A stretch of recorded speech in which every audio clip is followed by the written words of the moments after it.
From the Library of Congress in Washington, D.C.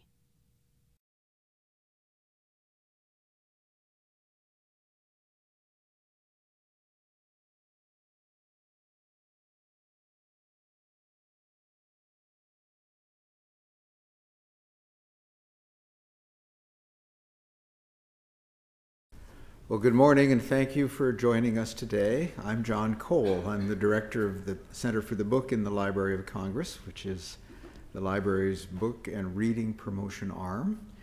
And we do everything possible we can to promote books and reading. Around the country, we have centers for the book. We have stimulated, though we don't pay for, but we have stimulated the existence of centers for the book in every state. And many of those state centers are here each year for the National Book Festival, in which the Center for the Book plays a major role. We're both the author coordinating office plus head of this wonderful Pavilion of the States, where you are able to learn about what every state is doing to books and reading. This year's festival is September 21st and 22nd, and I hope that you'll put it on your calendars. The Center for the Book also is the proud host of the Library of Congress's Young Readers Center, which is a relatively new office. It opened in October of 2009, and it's in the Jefferson building, so we have an outpost there. And just to round out the picture, recently we were given responsible for the library's poetry and literature program as well. So you can see that we are interested in all things literary and in literature in every possible way. Today's talk is in our series called Books and Beyond, which are basically noontime talks that feature new books with which the Center for the Book or the Library of Congress has a special connection. And often these are books that are based on the library's collections. In other cases, there's a relationship with the project.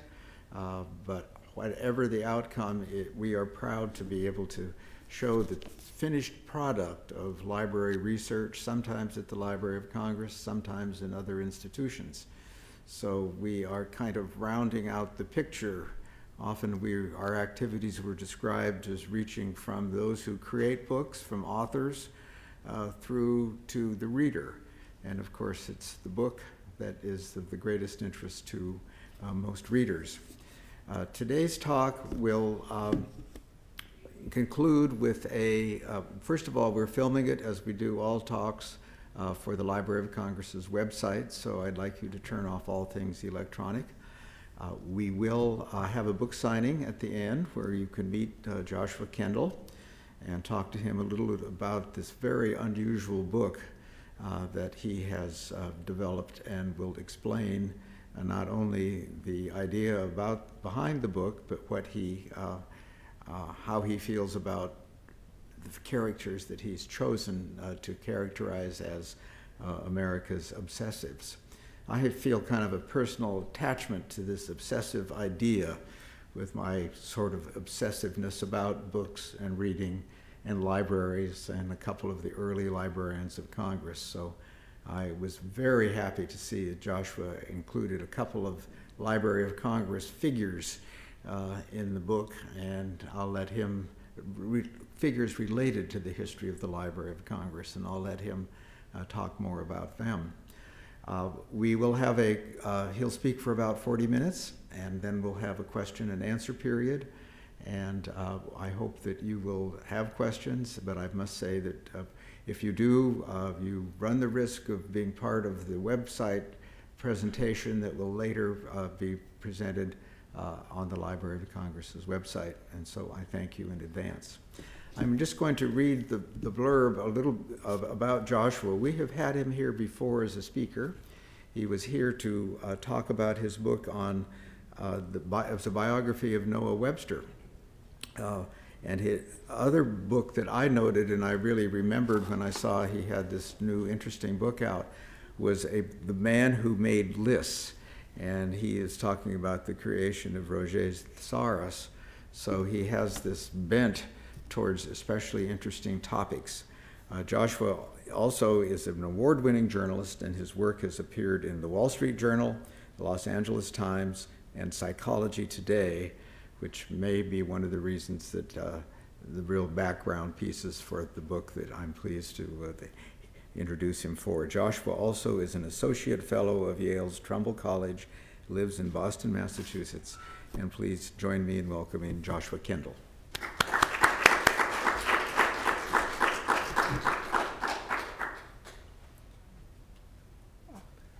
Hi, John. It's a pleasure to be here. As John noted, I've written 2 books about obsessive dictionary makers, Peter Mark Roget and Noah Webster, the creator of the first American dictionary. And both of them were obsessive list makers. And it kind of makes sense that if you like to sit by yourself and make lists of words, you might be well suited to write a dictionary. And what I said about those 2 fellows was that for most of us, writing a dictionary from scratch might give us a nervous breakdown.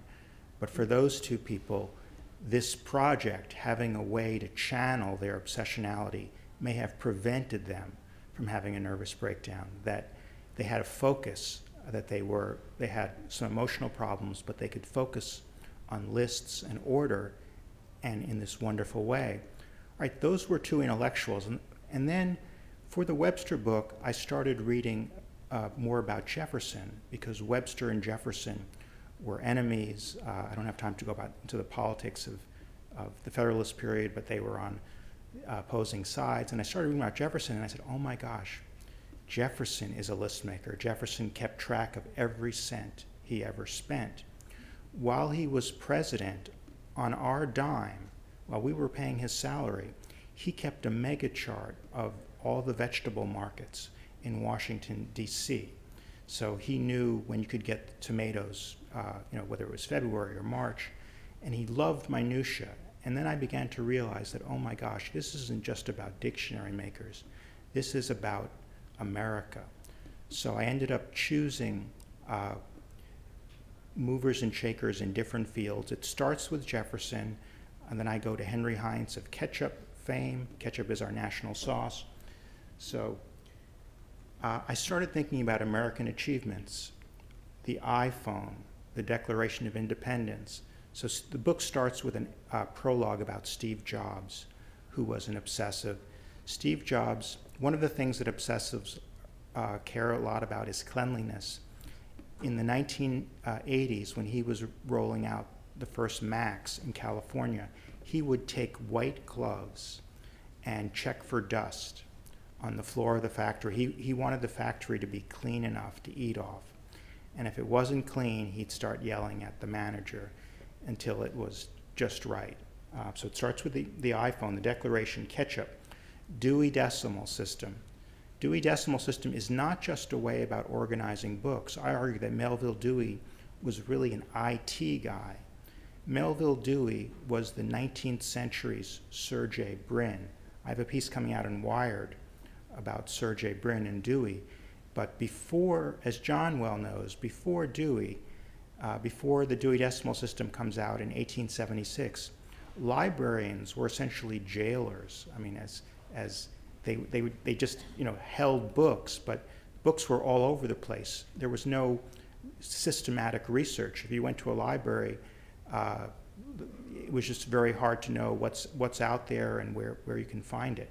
So he really performed a major function in in organizing America's knowledge base.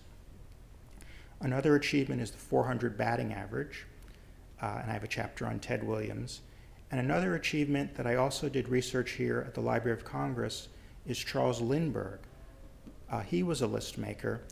I also have a piece coming out in the New York Times in a couple of weeks, and I spent a few days here at the Library of Congress about Charles Lindbergh's memoir. Charles Lindbergh won the Pulitzer Prize for Biography in 1953 for The Spirit of St. Louis. And he was an obsessive list maker and an obsessive writer, and all 13,000 pages of that manuscript are downstairs. And I wrote a piece for the Times about Lindbergh as an artful memoirist. And you'll hear more about that when you realize what his personal life was like. So I want to take you today behind the invention and to think about what's going inside the mind of the person writing the Declaration of Independence or the person flying across the Atlantic on a piece of wood. I had a piece in Slate that came out a couple of weeks ago called Madness Made Them Great. But hard work and determination and intelligence can take you only so far. It's that slightly maniacal overdrive that seems to turn you into an American hero, whether that's Steve Jobs or Thomas Jefferson or Charles Lindbergh. So I want to start, I just want to give you a little bit about nomenclature. So I'm arguing that these 7 icons, starting from Jefferson to Williams, along with Steve Jobs, whom I profile in the prologue, had obsessive compulsive personality disorder. So they had a form of mental illness. I call it the superachiever's mental illness. When we think of artists, we can say, okay, artists can be very depressed. So Sylvia Plath was depressed, and that made her art. I mean, there's no bell jar without her suicidal depression. So we know, we have a sense now that, okay, artists can have something a little bit off, and that can make them great artists.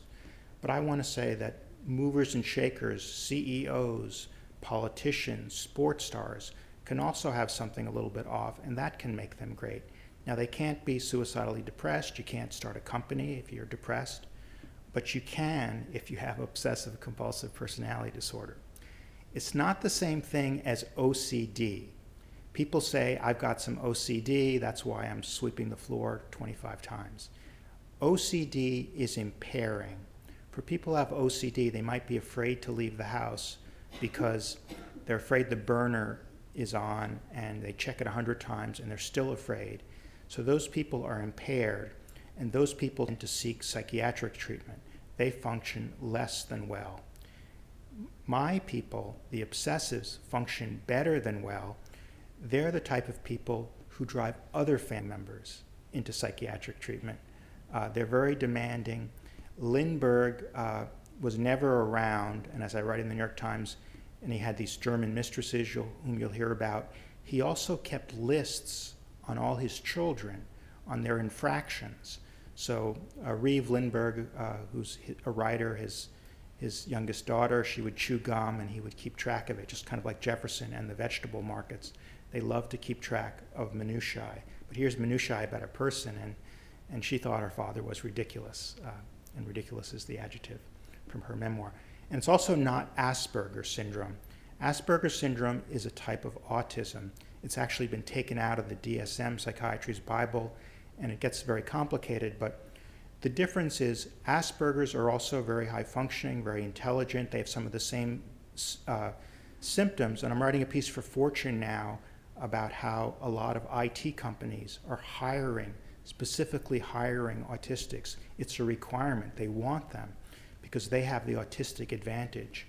They can sit and work for 10 hours on a repetitive problem, and they love it. Thomas Jefferson had some of those qualities. While he was with William and Mary, he was reading 10 hours a day, and he could sit and focus. But OCPD is not the same as autism, and Charles Lindbergh's my example. People with Asperger's are very shy and are geeky, and they have a hard time connecting. Charles Lindbergh, as you'll learn, had 3 long-term German mistresses with whom he had 7 children. And so he had a wife, Anne, who was the famous writer in Connecticut, the 3 German mistresses, and then he had other girlfriends, too. I mean, if you have 4 wives, when are you going to have any fun? So he also had his other girlfriends. Charles Lindbergh, now someone with Asperger's, most of us couldn't do that. Most of us would go crazy, having, that kind of a life. But someone with Asperger's definitely can't, they don't have the charm. So my obsessives are fragmented. They have a lot of different cells. The Asperger's, someone with Asperger's, what you see is what you get. They're always going to be shy and geeky. With the obsessives, they have different, they're like a bunch of Shakespearean characters rolled into one. They can be a saint, a sinner, a charmer. They can be distant, and they're all of those things. And that's what I'm really trying to do, is that we think of people like Jefferson and we think hero, and he is a hero. I mean, the Declaration of Independence, you know, those 200 words are the most famous words perhaps that were ever written in America. And he is a hero, but he also has many different sides. And he also has this geeky side. And you see the geeky side in the Declaration. You have those 200 words, which include life, liberty, and the pursuit of happiness, which have inspired people around the world for the last 237 years. But the second part of the Declaration, which no one talks about today, and which John Adams thought was ridiculous, is a list. It's the 27 crimes of King George III. And it's a meandering list. No one quotes it. And right there in the Declaration, you have these two sides of Jefferson. You have the genius, the wordsmith, who, you know, the most erudite man of his generation. I mean, John Kennedy said, you know, 50 scholars are here today. It's like having, you know, it's like Thomas Jefferson having dinner by himself. I mean, he's brilliant, but at the same time, he's eccentric, and that comes out in some of his work.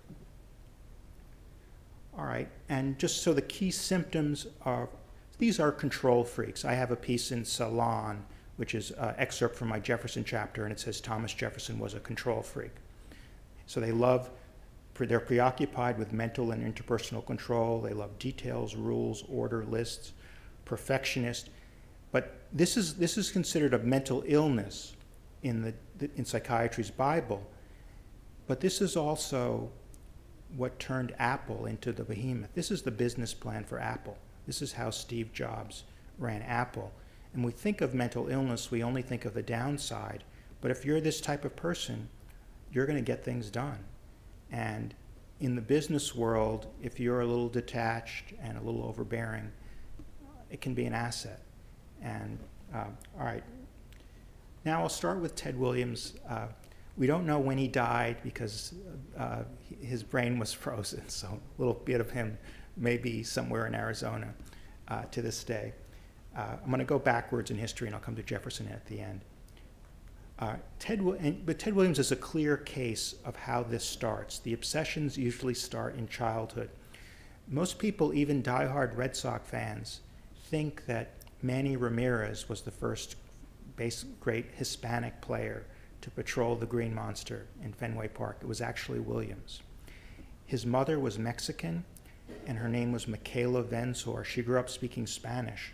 They referred to as Salvation May. And for the obsessives, the obsessionality starts in childhood. Usually there's some kind of hardship. And with Ted Williams, it's really clear. His mother was never around. Salvation May was riding the bus in San Diego day and night, trying to rescue the town's drunks and prostitutes. One of those people with an alcohol problem was her husband, Samuel Williams, and he was a part-time photographer who was never around. So put yourself in the position of Ted Williams.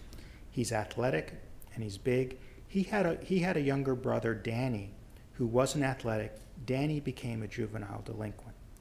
But Ted was athletic and he was bright. He wasn't, as he would say, and Williams's language is so colorful, baseballically, in school, I wasn't much of a student. Baseballically, I was a cum laude. I mean, baseballically, he was just really smart. So what he does, starting at age 5, is his bat becomes the center of his life. He drags the bat across the street, and he finds a chicken farmer who will throw.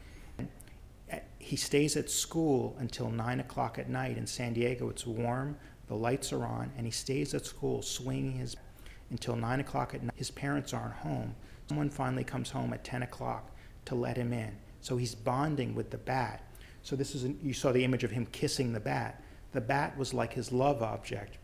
So going back to Charlie Brown, think of Linus and his blanket.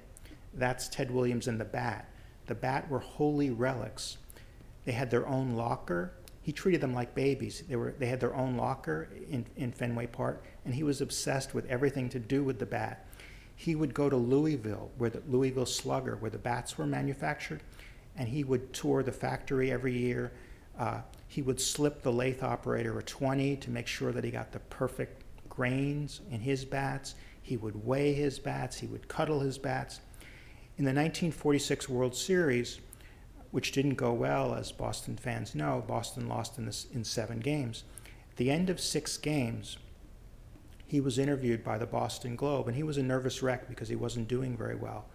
After that interview, he takes his bat with him into the shower, and the bat becomes this kind of, luck charm. Everything is about the bats. And again, he was an obsessive innovator. He developed the science of hitting. Before Ted Williams, a swinger like Babe Ruth just went up there, and he was probably half drunk from the night before and just swatted. Ted Williams turned hitting into a science. And about 20 years ago, there's this new science of sabermetrics, which is a fancy word for what Ted Williams might call hittingology, the science of hitting. And Ted Williams was doing all that by himself. He realized that a walk is as good as a base hit, and I want to move on to some other obsessives, but that was his innovation, that he was thinking about hitting 24/7, and he had a dramatic new approach to hitting, and I talk about it more in the book. And since I'm in Washington, I should mention that Ted Williams became the manager of the Washington Senators. The Globe in 1969, and the Globe was joking that, geez, the guy can't manage himself. How can he manage 25 people? And that's true, but he was obsessed with hitting. So remember, he used to sit on the bench when he was the Senators manager with his bag, and he would never let the bat out of his hands. And Senators had a player named Ed Brinkman, who the year before had hit 180. And what Williams tried to do was he tried to steep Brinkman in his obsessions. And he said to Brinkman, just hold on to the bat all the time. I want you to carry it. And sure enough, Brinkman's average went to 270, and he made the All-Star team for the only time in his career. All right, I want to move on to the next one, is Estee Lauder. Now, Estee Lauder, several of my obsessives fiddle with their identity. That's called the woman who could not stop touching faces. And this is her doing her thing. Now, Estee Lauder, she tried to present herself as some sort of European aristo. Truth is, her name was Josephine Esther Menzner. She was a Jewish girl from Queens. And her obsession also starts young. She is the daughter of Hungarian immigrants. Her mother had a first husband with whom she had 6 children, and then the first husband leaves her. Miraculously, she finds a second husband who's a really sweet guy, and she has 2 more children, including Estee. There's only one problem. Husband number 2 is 10 years younger. So when the mother gets up in the morning, she's just worried about husband number 2 leaving her, like husband number 1. And also her childhood was a little traumatic, and the immigration, so she's just anxious. So what she does is, as soon as husband number 2 goes out to work, she starts an elaborate beauty ritual. And when Estee Lauder was 3 or 4 years old, she was helping her mother with the beauty ritual. So put yourself in the position of 3-year-old Estee. Helping her mother look young and beautiful is solidifying your place in the world. If mother's young and beautiful, she's going to be more relaxed. Your father will be there. That's your world. And that becomes the billion-dollar business paradigm. She's going to do that. She lives until about 90. She's going to do that for the next 8 decades, is put makeup on women to make them feel younger and more relaxed. And as I joke in the chapter, she used her business as an alibi, because if it weren't for her beauty business, she might have been arrested for assault with deadly face powder. She went up to strangers. She couldn't stop. I mean, there's stories of women decked out in Salvation Army uniforms. She goes after them. Rose Kennedy used to play tennis with her in Palm Beach, but it was always tennis and a makeover. I interviewed her granddaughter. Who's now a billionaire working for the company, in the late 70s, early 80s. The granddaughter went with her mother to her PTA went with Estee, the grandmother, to the PTA conference. The teacher got a makeover. So she can't stop. All right, and I interviewed, and in the book I talk about her 2 sons, Leonard and Ronald, who are billionaire collectors. And one of the things about obsessives is they tend to like to collect. All right, the heart of the book is the secret sex maniacs. Obsessionality often goes with sexual compulsivity. Not always, but often. Remember Ted Williams and his bat. Ted Williams wasn't a secret sex maniac, but he was a swinging bachelor. He couldn't do marriage. He had 3 marriages. His wives typically lasted about 2 years. He used to put his room number at the Somerset Hotel on baseballs that he would sign to improve his social life. So that's Ted Williams. So he wasn't secret, but the next 3 were secret sex maniacs.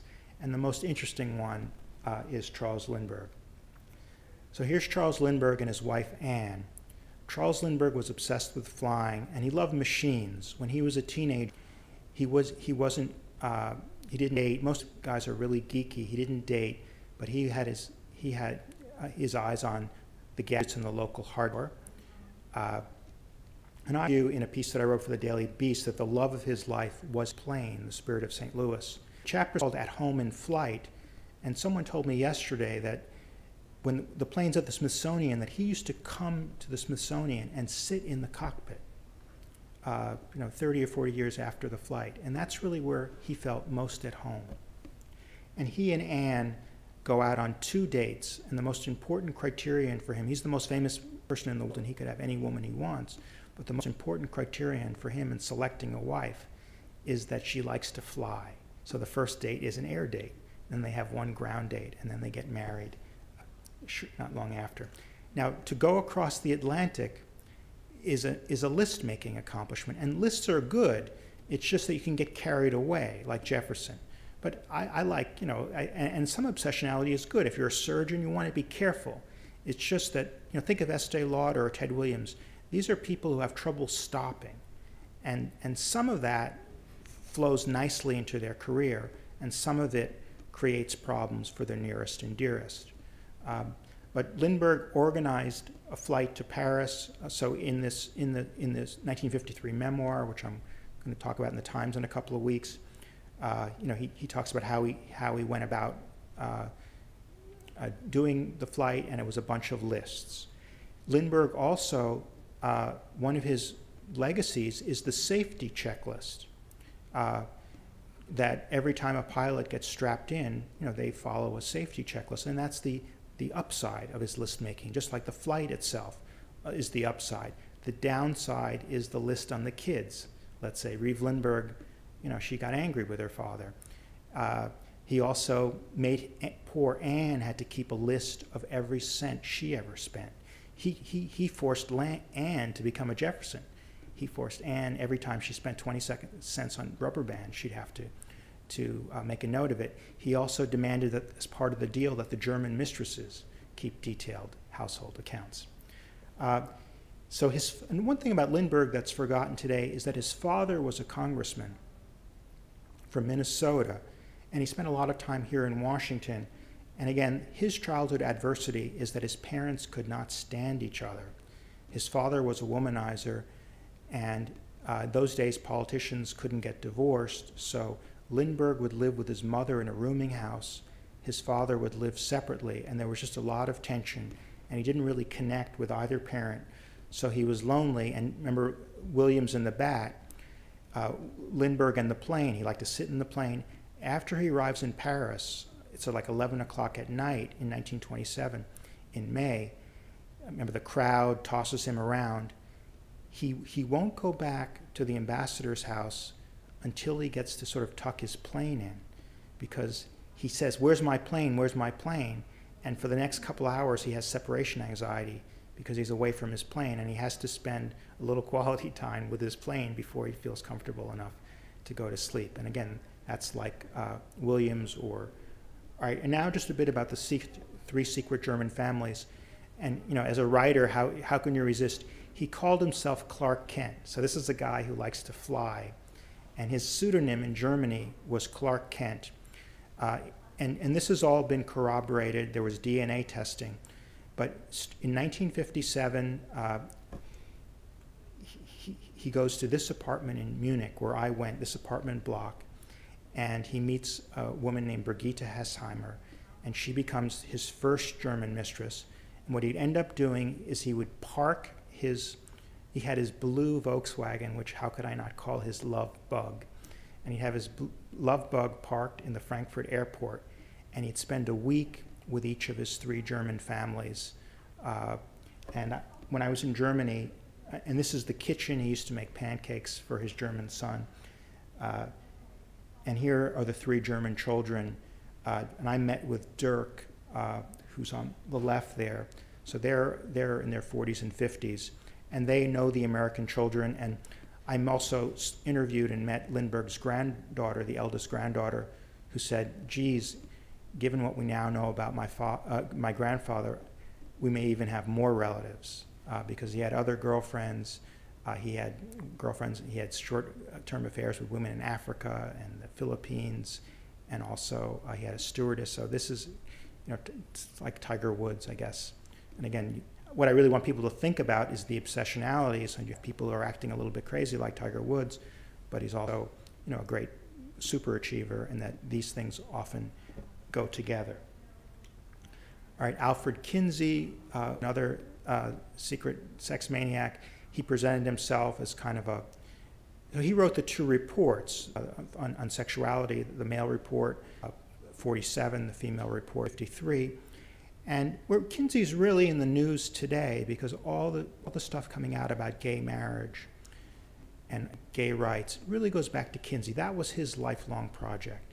He was gay, and although he was married, but he preferred sex with men, and he just wanted, in those days, there was no, you could be arrested for homosexuality. You could be arrested for not having the right kind of sex with your wife. And he just wanted to make the world more tolerant for people who had different ideas about sexuality. And that's really his achievement. And it took tremendous to do that. But as his wife said, and he had a sweet wife who said, I never see Alfred anymore at night since he took up sex. That he had a lot of male lovers. This is his staff, and he had sex with his whole staff, and they would have sex in the attic, and so he was really wild, another sexual compulsive. But I interviewed this fellow on the left. Kinsey's second from the right in that photo. I interviewed that fellow on the left with the mustache. His name is Paul Gebhardt. He was one of the authors. He's about 95 now. And Kinsey also liked S&M, and that's in the vocabulary today because of Kinsey.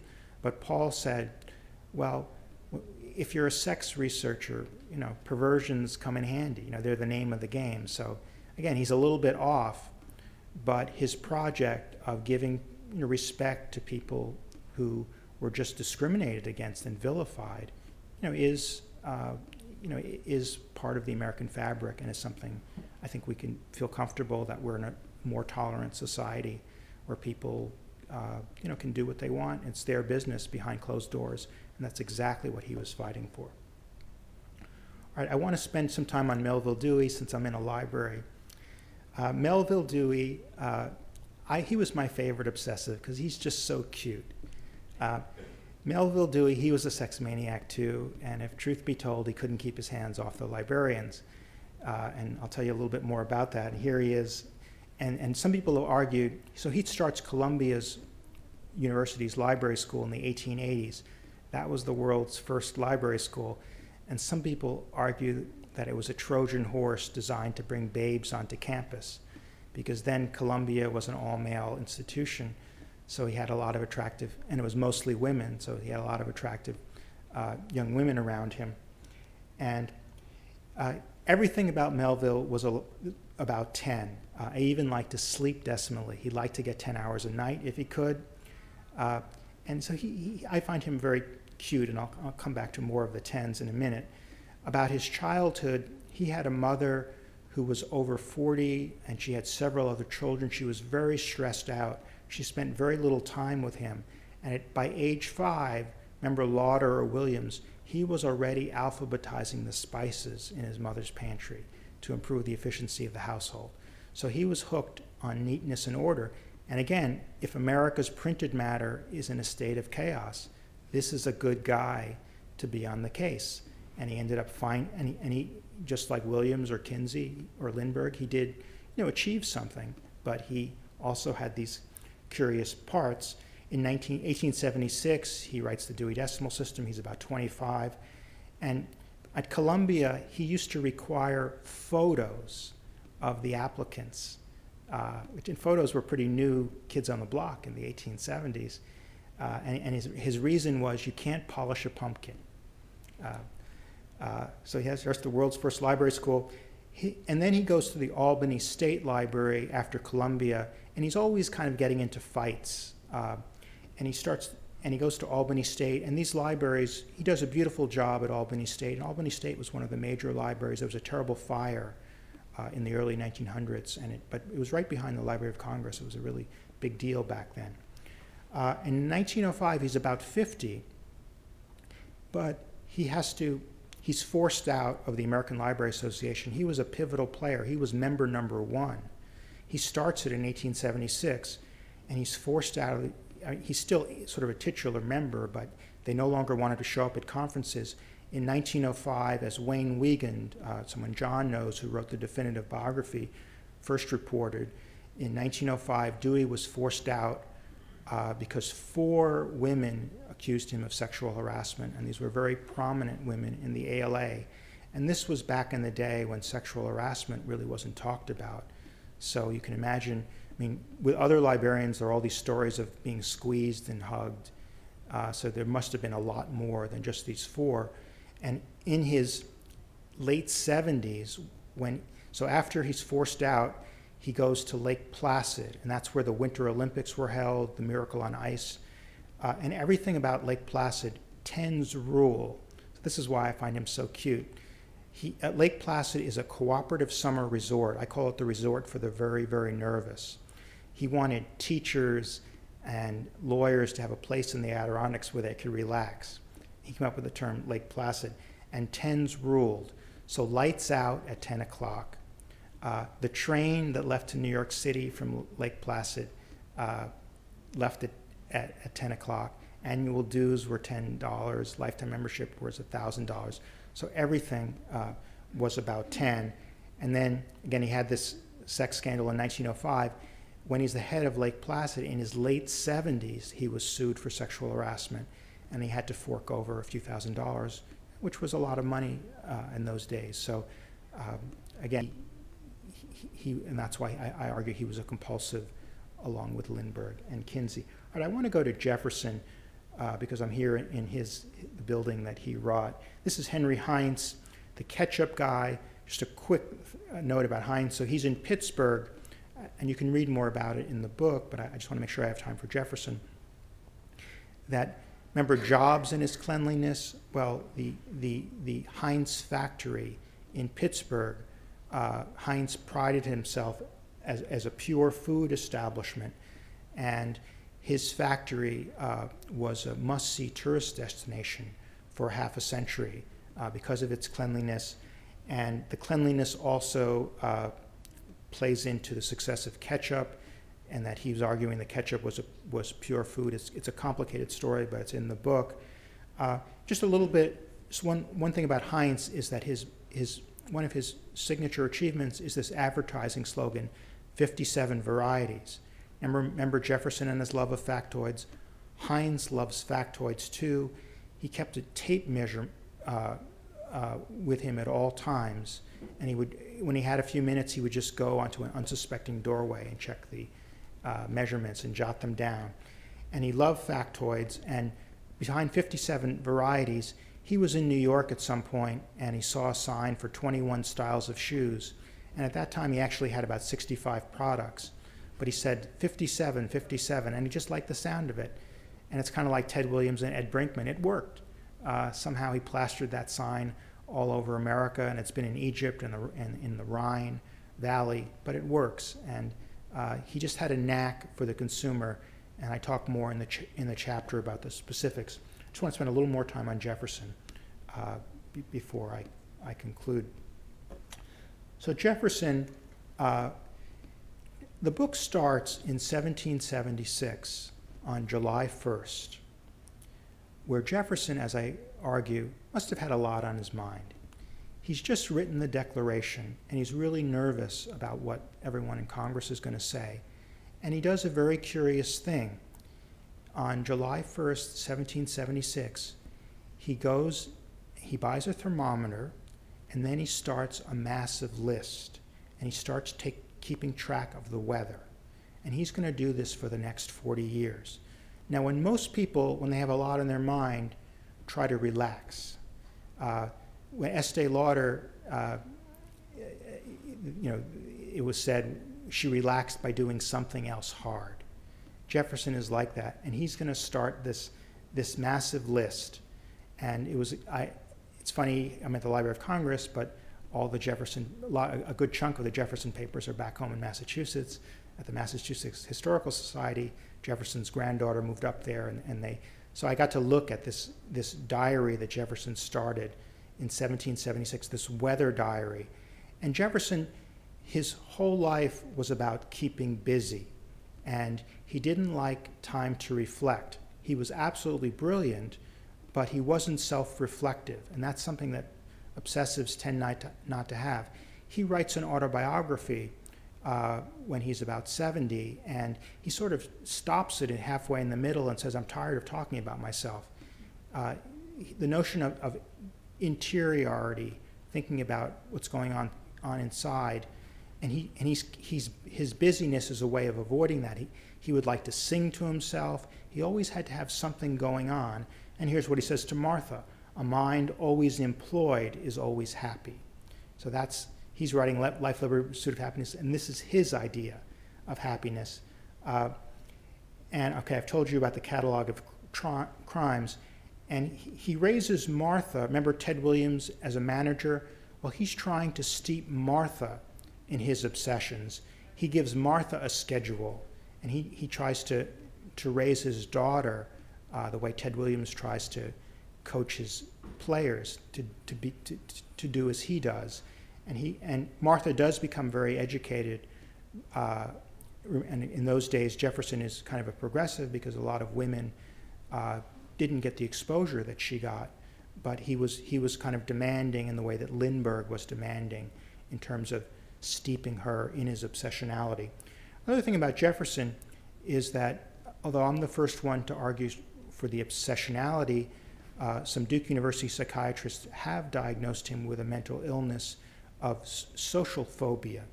That Jefferson, during his whole presidency, only gave 2 speeches, his 2 inaugural addresses, and he really hated to talk in public. And his first inaugural address, very few people heard it. Fortunately, the one where all Democrats were all Republicans, was a very moving speech. Fortunately, it was reported widely, but he spoke very softly. And his was the epistolary presidency. He would spend, again, like that autistic IT worker, he could spend 10 hours a day by himself writing, and he really liked it. And Jefferson also kept track of every letter that he ever wrote, and he would count up his letters. Last year I wrote 745 letters, and I got 1,233 or whatever the total. And also about Jefferson, he had the most organized post-presidency. His post-presidency was devoted to order. One of the things that he ordered was Monticello. He would go around snipping the hedges to make sure that all the plants were lined up properly with gardening. And also, Jefferson was a pre-Dewey. I mean, he organizes his books and sends a good chunk of them, 6,047 here, to the library. And he spends months and months and months of doing this. He measures the cubic feet of wall space in the bookcases. So, a lot of people would just say, okay, I want to send my books to the Library of Congress, and he has a bunch of grandchildren. I'll have my grandchildren box them up. He spent 3 or 4 months boxing them up, organizing them, labeling them, measuring them with the kind of detail that Dewey had. Also, and also he has a classification system, which I talk a little bit about in the chapter. And his last great achievement was University of Virginia, where, if you think about it, it's kind of organizing knowledge, just like the Dewey Decimal System is a way of organizing knowledge. The university, he wanted to disseminate and organize and disseminate knowledge. But again, he was a control freak who loved minutiae, and he set the schedules. Here he is, he's in his late 70s, early 80s by then, but he's setting the schedules for the professors, and classes are going to be from 7:30 to 3:30. Professors are going to work 6 hours. So he's really dealing with all the minutiae. And also a little bit about the Sally Hemings story. As I write in Salon, or in my first chapter, that for 200 years, there were rumors about Jefferson having a relationship with Sally Hemings and fathering several of her children. Again, as a journalist, it's hard to prove who slept with who last week, much less 240 years ago. So we're never going to know what really happened. There's been some DNA testing, and it's suggestive that Jefferson did it. But what I want to do is just throw in another approach to it, because the standard approach from Jefferson scholars, including Dumas Malone, who wrote the wonderful 6th-volume, was that given what we know about Jefferson's character, there's no way that he could have ever had that relationship with that woman. And I quote Malone in my chapter. Annette Gordon-Reed, professor from Harvard, has done exhaustive research and won a Pulitzer Prize re-examining the relationship, and she concludes that it did occur. And that's the scholarly consensus, although we can never be sure. And that also has to be part of.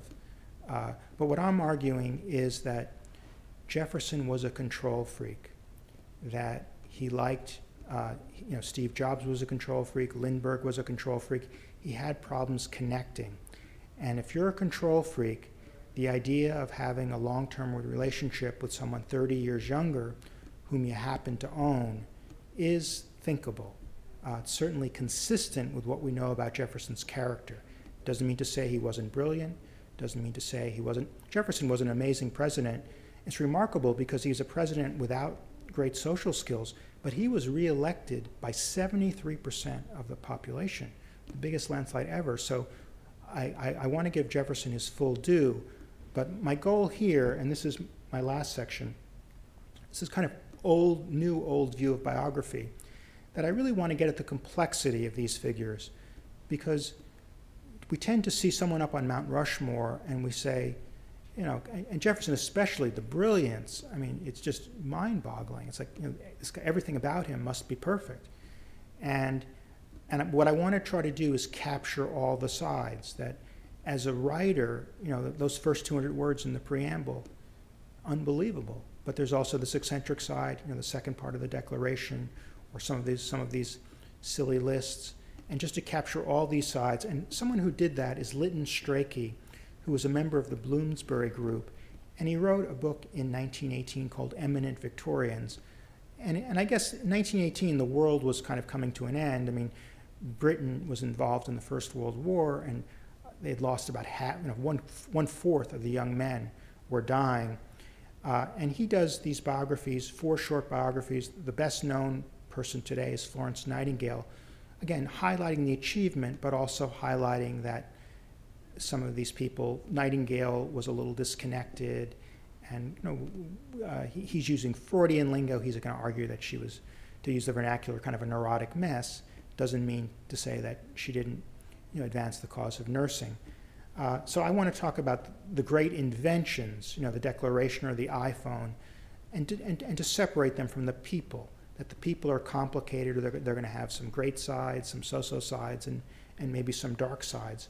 And I also, and this is what Strachey said about the task of the biographer, it is not his business to be complimentary, because most biographers, and I feel like biographers either idealize their subjects or demonize, and I don't want to demonize. Jefferson maybe had a slave mistress. I mean, that was pretty common. And, as someone said back, them things happen on plantations. That was common, and just get the full context of it. I'm not trying to idealize it, but to get all the parts and to go where the data are.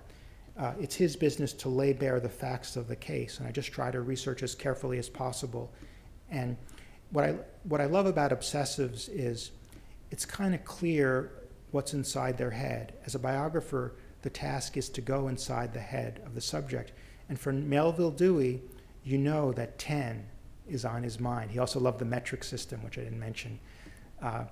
And for Steve Jobs was obsessed with designing insanely great products, and he liked that more than life itself. When he was dying and he was in the hospital, he had an oxygen mask on. He rips the mask off and yells at his doctor, design me a new mask, I hate the design. I mean, he could have died, dropped dead. And it's, again, he didn't design products to build a business. He built a business so that he could design products. Kind of like Estee Lauder, she built a business so that she could touch faces without getting arrested. So what I'm trying to do is put the obsession and compulsion front and center. Because when we tend to think of great people, if we think of that they're a little bit off, we might think of narcissists. And in my prologue, I distinguish between Jobs and Larry Ellison, the head of Oracle, who pulls down $100 million a year these days, and it's a bad year for Larry. Larry is a classic narcissist. I spoke to ex-wife number 2. He's got 4 of them. There are several to choose from. Larry, everything about Larry is big. Right now he's doing the America's Cup, and he's got to have a biggest boat. But I spoke to the ex-wife, and she said when he was designing Oracle, he had a manual when he was starting the company in the 1970s, and the manual was littered with spelling mistakes. Now, Steve Jobs, as I report, if he found a typo, he would go ballistic. That's an obsessive. That's a guy who cares about cleanliness, order. Larry Ellison is a narcissist. He wants a lot of money. He wants a big boat. He wants a beautiful wife. He wants to show people. He wants a lot of his life is for show. He's also an innovator, and I want to give him credit as a very successful businessman. But what I want to put on the map, Steve Jobs really wasn't after the money. He liked the money, but there was this obsession with design, and I talk a little bit in the chapter about how that started. And another thing is I want to talk about, there are a lot of ways to be super successful. As I argue in Slate, hard work and intelligence and that maniacal overdrive, comes in handy. But you can be sweet, a good dad, a good husband, and create a billion-dollar business. It happens. But what I want to put on the map is a standard pathway to greatness in America. And I'm finding it, and I'm sure those of you who are history buffs can tell me more names or athletes, or again, there are a couple of people running in the mayor's race in New York who might fit the bill. I mean, these people are around, and it's a standard pathway to achievement in our society because we live in a very competitive society. And if you're thinking about baseball 24/7, or you're thinking about Dewey, Dewey said, when he was about 18, everything about decimals or library 24/7, it's going to help you in your career. So I think I'll stop there, and I'd like to take some questions and continue the discussion.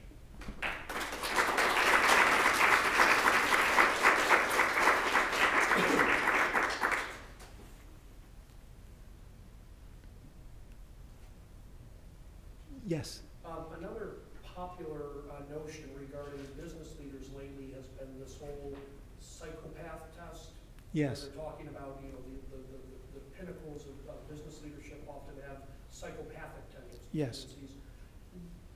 If we were to draw a Venn diagram, do we see an overlap between the obsessives and the psychopaths, or how Yes. are these separate paths to those?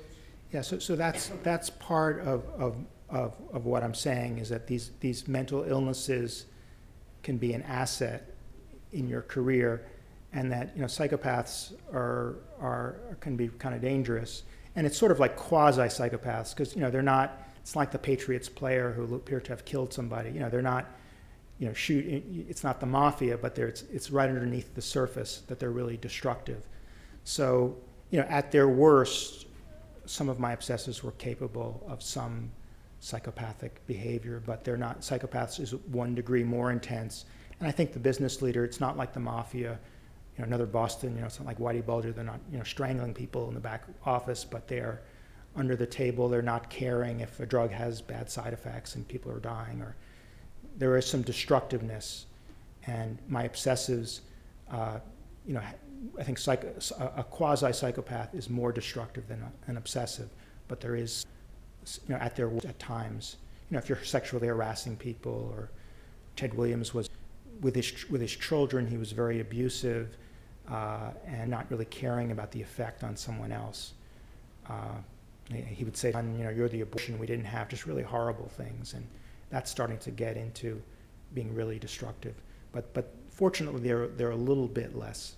In general, if they're sexually compulsive, like someone like Kinsey, he's not really hurting anyone the way a psychopath, maybe his wife, but he's not like a psychopath where there's actual harm. And but yeah, other questions? Yep.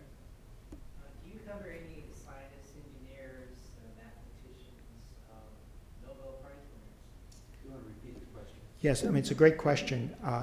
It's just that I'm sure there are people who, so you said, are there Nobel Prize winners with this diagnosis?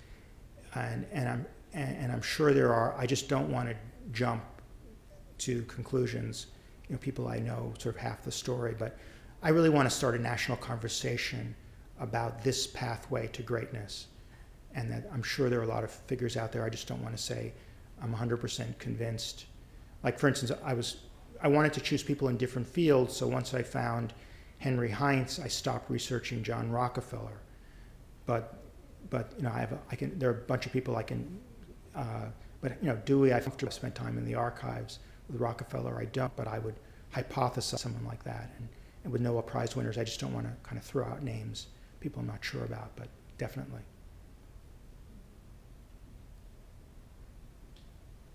John? Sticking with Jefferson for a minute, do you want to tell the story about how Jefferson felt about the acceptance of books at the Library of Congress once they arrived?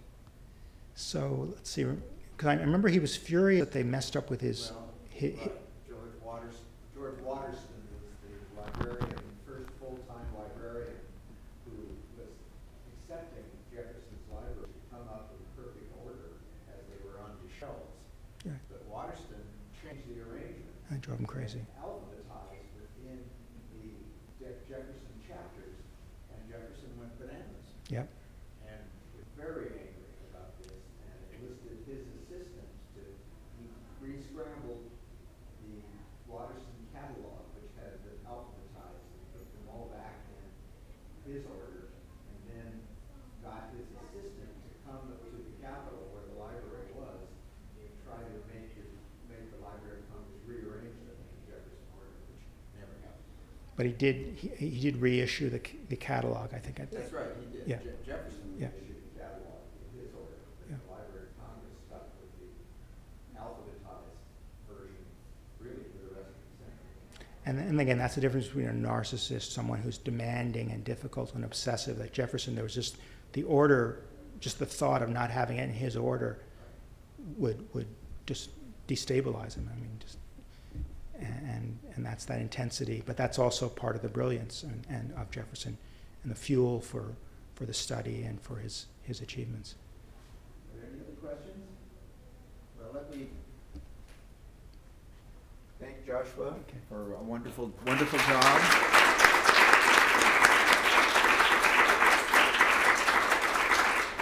And now I get the connection between the three books. You started with the list makers, and you're still expanding on that. And it's really a wonderful presentation, and good luck with the book. I'm glad you're on the road promoting it, and glad that we were able to have you here today. Joshua will be happy to talk more about obsessiveness. I'm so glad he's obsessed with obsessiveness. And you can get your book signed, and thanks again for joining us. Thank you. This has been a presentation of the Library of Congress. Visit us at loc.gov.